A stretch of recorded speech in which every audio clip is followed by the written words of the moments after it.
रखो। उम्मीद है आप सब रोजे रख रहे होंगे और अल्लाह को राजी कर रहे होंगे। जी उस्ताद साहब, हम रोजे रख रहे हैं।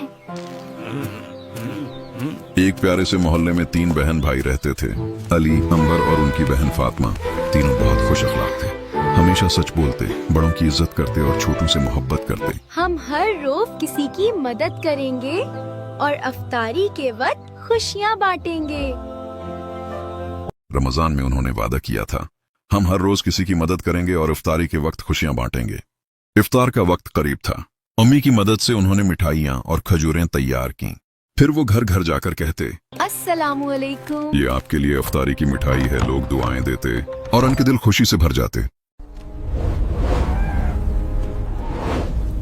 देखता हूँ तुम्हारा ईमान कितना मजबूत है। शैतान का धोखा। अचानक एक आदमी इंसानी रूप में आया। बच्चों, बोला, तुम्हें बहुत भूख लगी होगी, रोजा छोड़ दो, आओ मैं तुम्हें मजेदार खाना खिलाता हूँ। फातिमा ने फौरन कहा, किसी को पता भी नहीं चलेगा।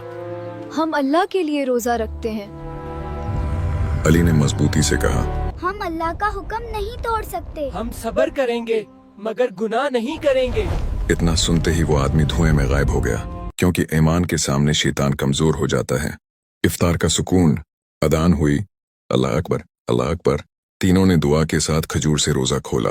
इनके दिल सुकून और खुशी से भर गए। आखिर में हदीस मुबारक, प्यारे बच्चों, नबी करीम सल्लल्लाहु अलैहि वसल्लम ने फरमाया, जो शख्स अल्लाह के लिए एक दिन का रोजा रखता है, अल्लाह ताला उसके चेहरे को जहन्नम से 70 साल की मसाफत तक दूर फरमा देता है। जो बच्चे अल्लाह के लिए सब्र करते हैं, अल्लाह इनसे मोहब्बत करता है।